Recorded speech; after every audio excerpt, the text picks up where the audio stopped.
तो जी आज मैं आपको जो चिकनकारी का जो कपड़ा होता है बॉटम का, उसमें से मैं आपको प्लाज़ो कटिंग करना बताऊंगी। ये 2.25 मीटर कपड़ा है, 2.25 से भी कम ही है ये कपड़ा, 2 से ऊपर है, 2.25 से कम है, तो आप 2 ही मान के चलें। तो इसमें जो है ये जो चिकनकारी की कढ़ाई है ये दूसरी साइड तरफ दी है और किनारी जो है इसकी दूसरी साइड है। तो ये देखिए किनारी नीचे की तरफ है, दूसरी किनारी जो कढ़ाई है डिज़ाइन बॉर्डर इसका वो एक किनारी की तरफ है और दूसरी किनारी की तरफ थोड़ा सा प्लेन हिस्सा है। तो इसको सबसे पहले हम उल्टी तरफ इसको हाफ फोल्ड कर लेंगे और खुली साइड मैंने अपनी तरफ रखी है। खुली साइड है ये जो मेरी तरफ है और किनारी जो है ऊपर और नीचे है। एक नीचे की तरफ जो है ये एक चिकनकारी का बॉर्डर है, इसमें सारे में ही चिकनकारी बूटी बूटी से का काम है। तो इसमें हम प्लाज़ो की कटिंग कैसे करें, क्योंकि सलवार जो वो हल्की बनेगी जो ना, इसमें सिर्फ नैरो सलवार ही बनेगी अगर सलवार बनाएंगे तो ये जो प्लाज़ो अच्छे लगते हैं इस तरह की कढ़ाई के बने हुए जो प्लाज़ो हैं वो भी अच्छे लगते हैं। तो इसमें से मैं बनाऊंगी प्लाज़ो। तो लंबाई जो मुझे 37 इंच तैयार करनी है, तो सबसे पहले मुझे लंबाई ले लेनी है। तो 37 इंच तैयार मैंने लंबाई ले ली है, क्योंकि इसमें नीचे से फोल्ड करने का तो हमें एक्स्ट्रा कुछ लेना नहीं है, नीचे वर्क ही ऐसे कैसा ही रहेगा, नहीं तो हम 3 इंच एक्स्ट्रा फोल्ड करने के लिए लेते। तो अब मुझे 37 यहाँ पे मेरा मार्क आया है। जो लास्टिक डालने के लिए है वो हम अलग से ऐड करेंगे, जॉइंट करेंगे कपड़ा। तो फिर मुझे अपना कमर का निशान लगाना है। तो कमर है मेरी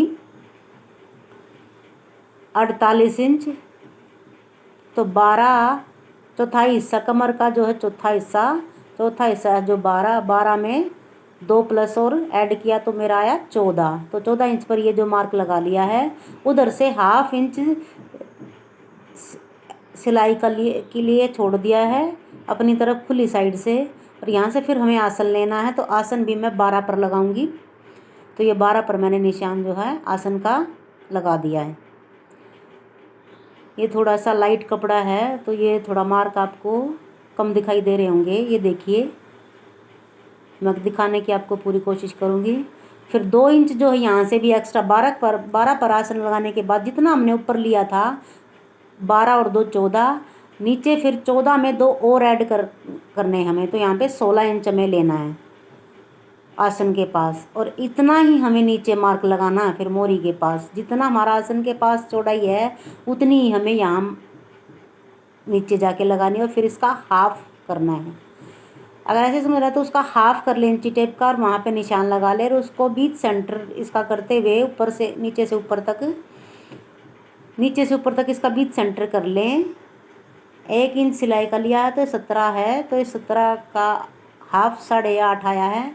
तो इसको 8.5 ऊपर तक करते हुए इसको सेंटर पॉइंट इसका बना लें और इसको बिल्कुल सेंटर से एक लाइन खींच दें ताकि हमें पता चले कि ये इसका सेंटर है।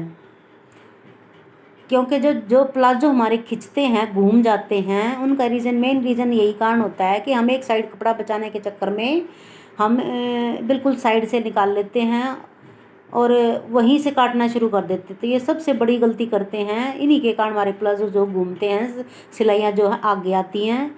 तो ये देखिए फिर हमने उसका हाफ किया। हाफ करने के बाद जितनी हमें मोरी तैयार करनी है 9 इंच 10 इंच की मोरी तैयार करनी है, तो सेंटर पॉइंट से 5 इधर और 5 उधर मैंने निशान लगा दिया है। और फिर इसको शेप पट्टी की सहायता से आसन से नीचे तक मैंने इसको मिला दिया है दोनों साइड। दूसरी तरफ जो है बाहर की साइड लगाना है। ये अगर टाइट पैंट बनानी है, पैंट प्लाजो बनाना है तो अंदर की साइड मार्क लगाएं, और अगर खुले लगाने हैं तो आप बाहर की साइड से लगाएं। इससे भी शेप पट्टी का भी यूज़ करने का अलग तरीका होता है हमारा। तो ये खुला प्लाजो है तो इसमें आप सिर्फ गोल शेप देने के लिए आप बाहर की तरफ से लगाएं।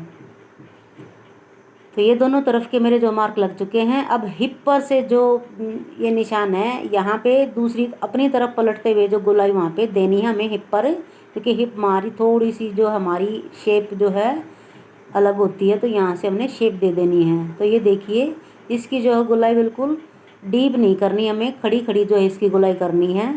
ये देखिए आपको मार्क जो है क्लियर दिखाई दे रहे होंगे। अब आसन से सेंटर पॉइंट तक तो यहाँ से हमें हाफ या पौना इंच डाउन करना है फ्रंट पार्ट में, या ऐसे इसको डाउन करना है, क्योंकि हमारा जो है नाभि से नीचे ही रहता है ये। तो यहाँ से मैं कट कर लूँगी उसी मार्क से, और हम बाहर वाली साइड में बाद में कट करूँगी, पहले ये अंदर वाली आसन वाली साइड कटिंग करूँगी। ये देखिए ये कट चुकी, बाहर वाली को मैं भी नहीं काटूँगी, बाहर वाली को दोनों को एक साथ काटूँगी, ताकि जो हमारा दोनों तरफ जो दोनों पल्लों में कपड़ा जो है वो बराबर मार्जिन छूटे। मैं सिर्फ पहले आसन की साइड का अंदर वाला साइड जो है वो कटिंग करूँगी, या आसन वाली साइड जो मैंने कटिंग कर ली है। तो ये देखिए ये कटिंग हो चुका है। अब इसको बैक पल्ले पर रखूँगी कपड़े को। ये देखिए बिल्कुल अच्छे से इसके ऊपर सेट कर लेना। हम अब इसे ही रखकर हमें बैक पल्ला कटिंग करना है। बिल्कुल अच्छे से सेट कर लेना है।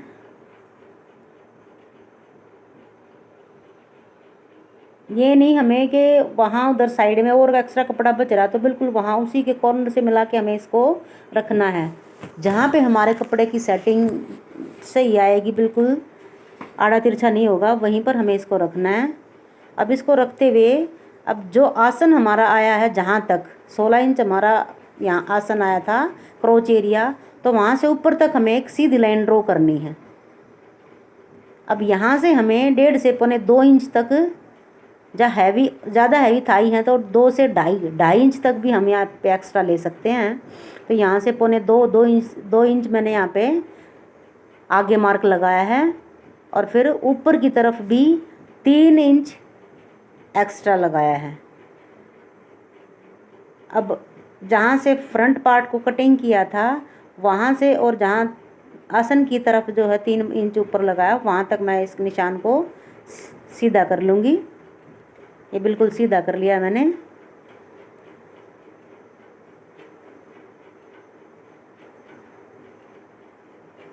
अब क्रोच एरिया से नीचे तक बैक पल्ले में हमें 1.5 इंच की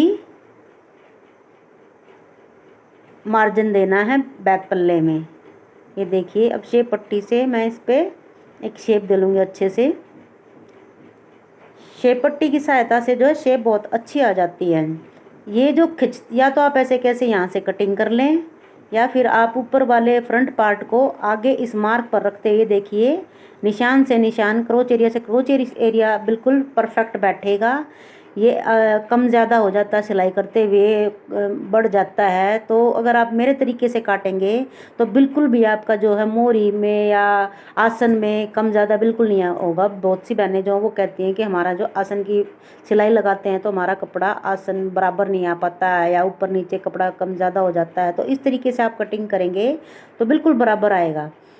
ऐसे कटिंग करें या इस तरीके से वापस उसी निशान पर रख लें, और ऊपर से जो है कटिंग करते हुए अब जो है दोनों पल्लों को साथ कटिंग करना है। मैंने जब ऊपर वाले पल्ले की बाहर वाली साइड जो है छोड़ दी थी, ये अब जो है दोनों को बैक और फ्रंट दोनों को भी यहाँ हम एक साथ कटिंग कर लेंगे दोनों को। तो इससे जो हमारा दोनों में मार्जिन जो है कपड़े का जो वो मार्जिन है वो एक बराबर कटिंग होगा। इसीलिए मैंने बाहर वाली साइड को छोड़ दिया था, ताकि आपको अच्छे से समझ में आए कि बाहर वाली साइड को बाद में क्यों कट किया। अब यहाँ दोनों को एक साथ कटिंग कर लिया है, बिल्कुल बराबर आएगी ये। अब जो इसे अंदर वाली साइड को कटिंग कर लेंगे यहाँ से। ये जब यहाँ हमारी जो खिंचाव आता है ये भी नहीं आएगा जब हम इस निशान को, ये देखिए बिल्कुल निशान से निशान हमारा मिल जाता है।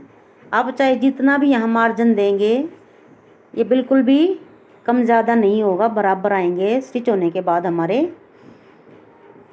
और हैवी थाई हो जाती हैं तो ऐसे ही आप ऊपर उठाते चलेंगे हाफ इंच ऊपर की तरफ, और ऐसे ही हम क्रोच एरिया में यहाँ पे आसन की तरफ बढ़ाते चलेंगे हाफ इंच।